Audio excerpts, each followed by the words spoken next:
evening and welcome to the Business Roundup. I'm Dennis Igor, your host for tonight's look at the key trends shaping the local, regional and global business landscape. Here are the highlights. Uganda National Oil Company, UNOC, rolls out a 2D seismic data survey in the Kasurban block in Bulisa district. Cabinet approves the national petroleum policy as the country edges closer to the crucial downstream oil phase. The Uganda-UAE Business Forum deepens trade, investment and innovation ties between Kampala and Abu Dhabi. On the regional scene, Egypt moves to strengthen collaboration with Uganda in hospitality and tourism training. That is just the tip of the iceberg. Stay tuned. It's time for business. To our first story, Uganda National Oil Company, UNOC, has rolled out a 2D seismic data survey in the Kasurban block, Bulisa district, an area that has shown great potential for hydrocarbon deposits. The goal of UNOC seismic data activity is to boost Uganda's crude oil reserves and ensure a steady supply of hydrocarbons during the production phase. Let's have a look. The Uganda National Oil Company, UNOC, has launched the acquisition of 150 line kilometers of 2D seismic data in the Kasurban contract area, Bulisa district. Witnessed by key stakeholders, among them the head of public service, Lucy Nachobe, engineer Irene Batebe, the permanent secretary at the Ministry of Energy and Mineral Development, and Dr. Amina Zawede, the permanent secretary at the Ministry of ICT. The data collection exercise, which will run for about a month, marks a major milestone in Uganda's quest to expand its crude oil capacity and advance exploration efforts. Marks a very significant milestone for UNOC in our journey to become an operator similar to what we saw with China National Offshore Oil Corporation or Total Energies or other operators that we know globally.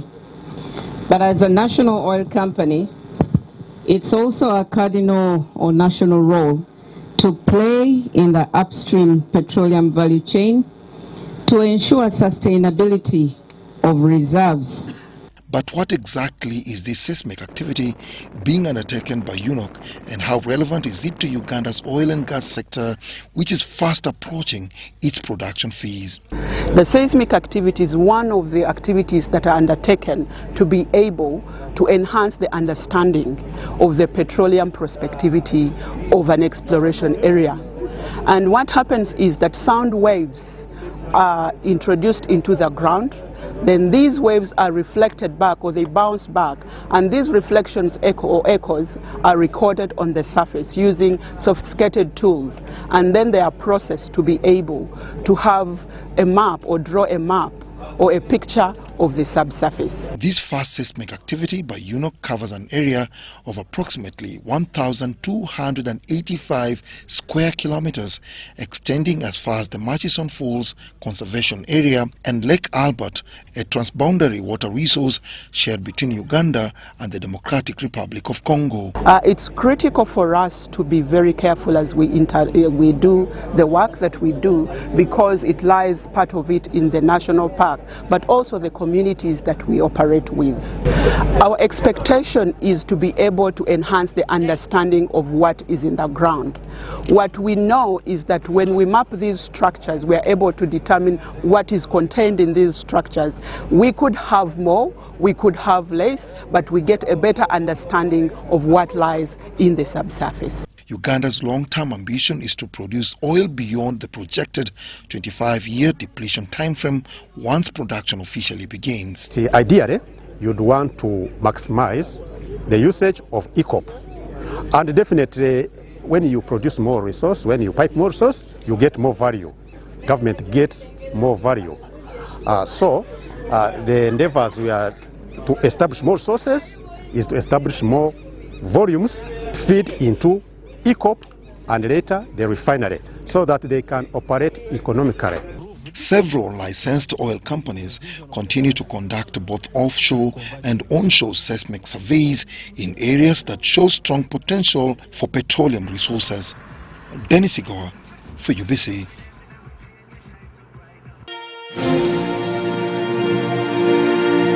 Relatedly, Uganda's oil and gas sector is on the takeoff stage as the sector players have advanced the capacity to harvest the first oil by mid-2026. The cabinet approval of the National Petroleum Policy is a major milestone toward enhancing the steady and sustainable path of the industry, says Engineer Irene Batebe, the Permanent Secretary at the Ministry of Energy. Daniel Mugoya has a comprehensive report on oil and gas developments. A two-day visit to the Albertine Graben has left smiles on the faces of top government officials, among them the head of public service, Lucena Chobe, who witnessed the readiness of the oil companies to produce oil. There's no more doubting, Tom. There's no more questions. But I just want to say that we are all now just eager waiting for the final product, because we have seen for ourselves. The team and the Permanent Secretary of the Ministry of Energy and Mineral Development, Irene Batebe, visited the Kingfisher oil field managed by CNOOC and Tilenga field in Bulisa district managed by Total Energies. A normal drilling rig like this being here, you'll be hearing the noise with activities going on. You'll be hearing the noise on the other end of the village. But you can't even hear, you can barely hear anything. Uganda has an estimated 6.5 billion stock tank oil in the ground, ready to be harnessed. Of that, 1.4 billion barrels is recoverable. And those are the facilities we visited. They will be processing the 1.4 billion barrels. The visiting officials had a rare opportunity of climbing the drilling rigs to have a feel of the site at the shores of Lake Albert. So we come to the heart of Kingfisher. In my background is one of the oil wells which Uganda is projecting to have its first drop in mid next year. That will be June. According to the operators here at the facility, the drilling process goes underground with about 5 kilometers down under the water, and that is under Lake Albert. So you can see how deep now this reservoir is. It's way under the lake. There were some concerns about how safe is the lake, but you can see that the oil activities actually are. Thereafter, the team visited the central processing facility, where facilities including crude oil treatment, gas treatment, crude oil storage and export facilities, LPG production, among others, are being put up. That shed, we have our compressors for all the gases that we pick from the separators. So those gases come to this stage, they are cooled, compressed, As government advances the implementation of the National Development Plan 4, the oil and gas sector is a major boost socially and economically. The oil and gas project has so far attracted foreign direct investment to the tune of $7.5 billion. Number two, you have witnessed the road infrastructure. We had to work on the different infrastructure. Right now, we are standing at Kabalega International Airport, a critical piece of the project in terms of logistics. So putting together this infrastructure also required time to ensure project readiness.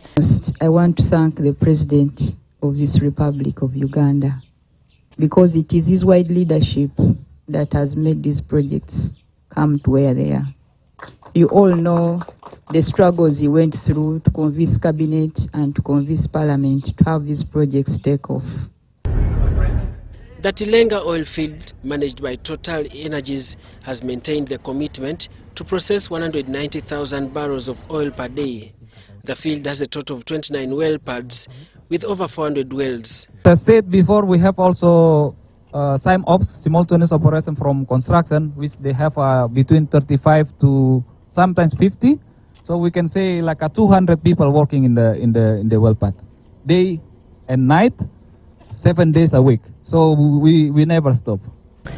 A section of Ugandans and some parts of the international community have been protesting the drilling for oil in Uganda, citing environmental factors. However, stakeholders have established various facilities with the capacity to mitigate potential harm of oil to the environment.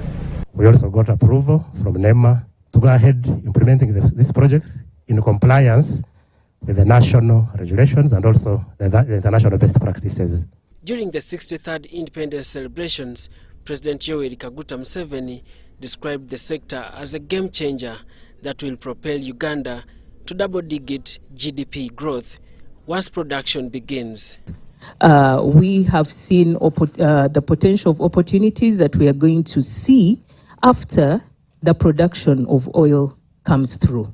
We are going to see direct employment by the technical people. We are also going to see indirect employment for those who are going to do different services, transport, the education sector will grow around these. And then we shall see social economic growth of this country.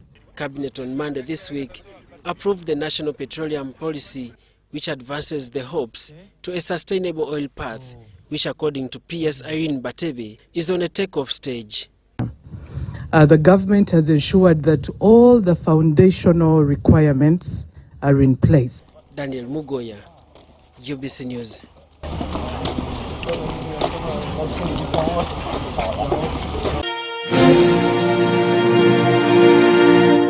A high-level delegation from the United Arab Emirates has been in Uganda for the 4th Uganda-UAE Business Forum in Kampala. The forum, officially opened by the Prime Minister Robin Anabanja, sought to deepen trade, investment and innovation ties between the two countries. Let's have a look. The 4th Uganda-UAE Business Forum in Kampala brought together senior government officials, investors and business leaders from both countries to discuss joint ventures and market access. Speaking at the opening ceremony, the Prime Minister, Robin Anabanja, emphasized Uganda's readiness to tap into Gulf investment to accelerate industrialization and value addition. And according to IMF, Uganda ranks 7th among the fastest growing economies in the world.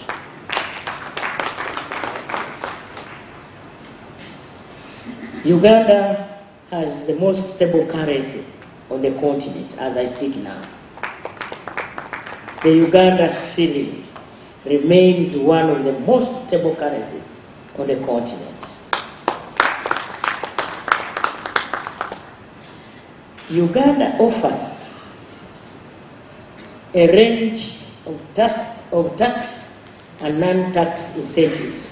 According to Uganda's ambassador to the UAE, Zake Chibedi, bilateral trade between the two countries has reached $2.85 billion as of September 2025, while foreign direct investments from the UAE have grown from $300 million in 2018 to over $3.5 billion last year. I want to tell you one thing, that if you can work on the two challenges we are faced with, the lack of consistency in quality and quantity, the market in UAE can even be grown 10 times. I want to share with you my personal experience. Before I reported to the UAE, I was first posted to the Nordic countries. The restrictions to export Ugandan products to Europe are more stringent than UAE. The three-day forum featured high-level panels, field visits and direct business-to-business and government-to-government engagement aimed at unlocking new partnerships. Ease of doing business. Through the Uganda Investment Authority's one-stop center, business registration has been greatly simplified. In just 24 hours, if you are an investor, you can register your business in this country. Organized jointly by the Uganda Embassy in Abu Dhabi, the Consulate General in Dubai and the UAE Embassy in Kampala, the event reaffirmed Uganda's growing visibility as a strategic trade and investment hub for Gulf investors seeking opportunities in East Africa's fast-growing markets. The trade relationship between UAE and Uganda is getting stronger. Initially, Ugandans did not know how to access the UAE market. Now they know how to access the UAE market. That's why the B2B is happening. That's why the Ugandan traders are now able to take their products and go to trade in UAE. And I can tell you, by the time we shall be reaching the 10th edition of this summit, we'll be very far away. Dennis Igoa for UBC Business.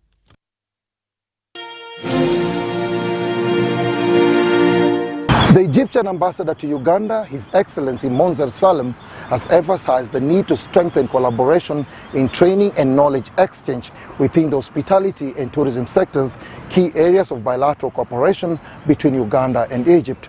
His remarks comes on the heels of Egypt's grand opening of the state-of-the-art Grand Egyptian Museum.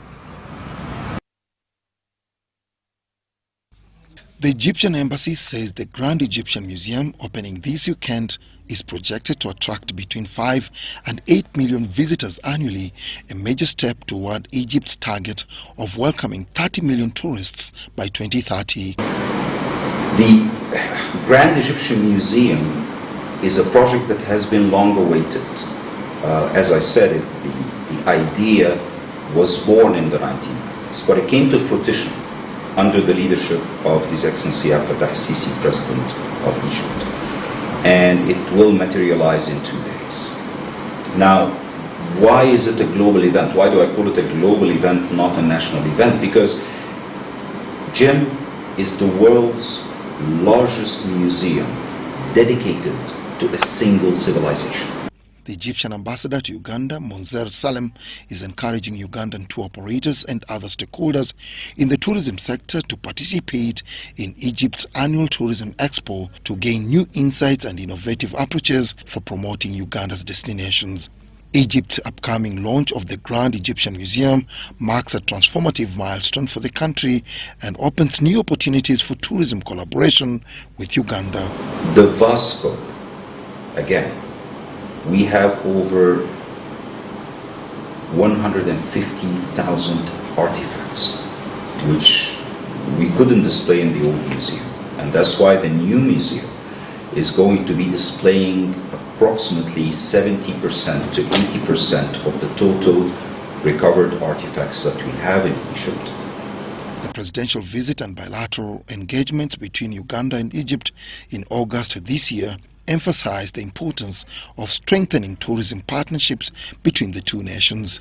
Ambassador Monzer Salem further urged Ugandan tour operators to take advantage of exchange training in tour guiding and hospitality management. Months since the beginning of 2025, we had an exchange of official visits, in particular the visit of the Minister of Tourism to Cairo in April 2025, where bilateral discussions were held with our Minister of Tourism to discuss potential fields of cooperation in order to support the Ugandan sector, tourism sector, in developing its expertise, its human resources, in order to serve better the tourist sector in Uganda. He noted that cooperation between the two countries is already yielding results reflected by the growing number of tourists and expanded airline connectivity. Uganda and Egypt's tourism relationship continues to grow, supported by high-level government engagement and a shared vision to create unique, combined travel experiences and celebrate the diverse attractions of both nations.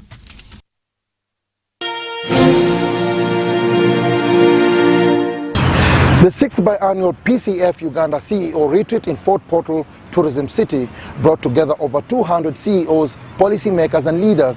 It was held under the theme Transforming Uganda into a Preferred Tourism Destination, Enhancing Public-Private Sector Investment in Infrastructure, Conservation, Digitization, Product Diversification and Tourism Safety. For this vision to become a reality, combined strategies, investments, and collaboration across the tourism value chain are essential. The strategy for this country, I think, looks at a system, not only in Uganda, internationally. You must be able to look at your air transport, your road transport, water transport, and the train. The biannual CEO Forums Retreat offers a platform for public-private sector engagement, enabling leaders to design interventions, foster partnerships, and formulate actionable strategies to boost Uganda's global competitiveness. Now, if we have survived with such high interest rates and been able to set up our facilities like the facility that Uganda Airlines is enjoying now, please look into financing the private sector. with loans, not handouts, with loans at low interest rates. Tourism is all about what you can sell. It's not about just what you can showcase off. So Toro has a lot of amazing sellable products when it comes to tourism. And how we do that is when we bring our minds together and say, okay, this is what we want to sell to the world.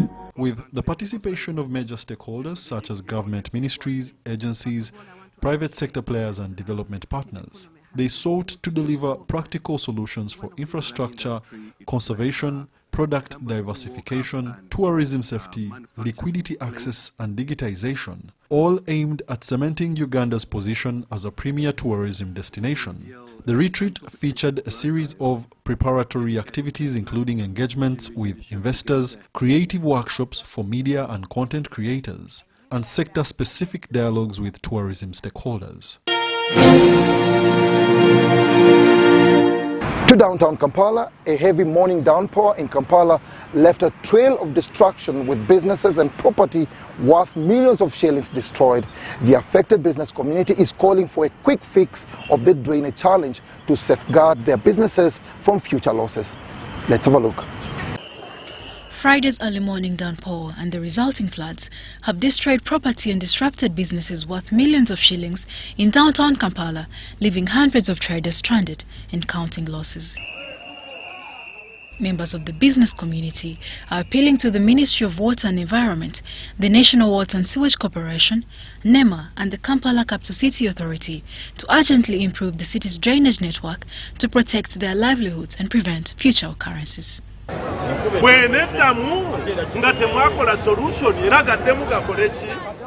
If no immediate solution is found and heavy rain strike again, the arcades will flood.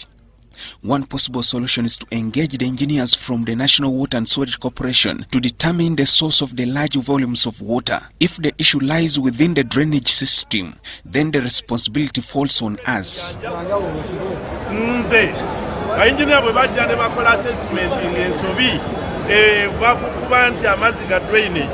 I'm responsible.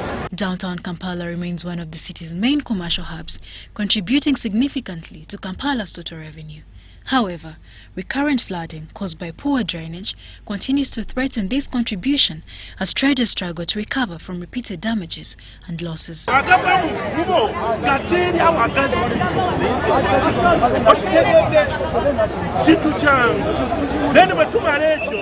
The first step is to create clear pathways to channel the excess water. Once that is done, we can involve the government and relevant authorities to seek compensation. But our immediate priority remains finding a way to drain water out of the arcades and malls.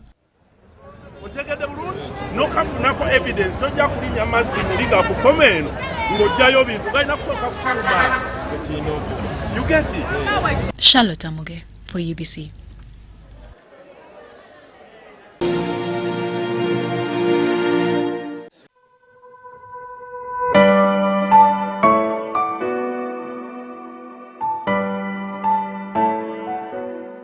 My cry to us is, as HR people, let's just stop it. Let's stop this thing of technical know-who, dwell on technical know-how. And I know that we get influences from our leaders, from our supervisors. If your supervisor comes and says, hired so and so, tell that supervisor to put it in writing. Because many times we have been put in problems because the supervisors will tend, that's why we talk about HR will be blamed, because supervisors don't want to own up. And also to the leaders, allow us build systems that will support the process. And also we want to partner with you in terms of making decisions. Many times leaders, you've made decisions that has affected the lives of the staff. Yes, the staff will have made a mistake, but let us learn to dwell on the mistake the staff has made and also support them. If they are to leave the organization, let the staff live with dignity. Uganda has won the Swiss Tourism Excellence Award 2025 in the Natural Paradise category at the Swiss International Holiday Expo, a historic debut under the Ministry of Foreign Affairs Economic and Commercial Diplomacy Program. With Swiss travelers spending $23 billion abroad annually, Uganda is targeting a high-value market, seeking authenticity, coffee trails and adventure, we have a sneak peek of the event in Lugano, Switzerland.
As the rainy season continues to drench the city and floods disrupt parts of downtown Kampala, it's a reminder that rainfall, when properly harnessed, remains one of Uganda's most valuable natural resources with immense economic potential.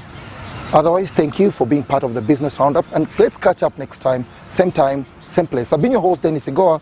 Bye-bye.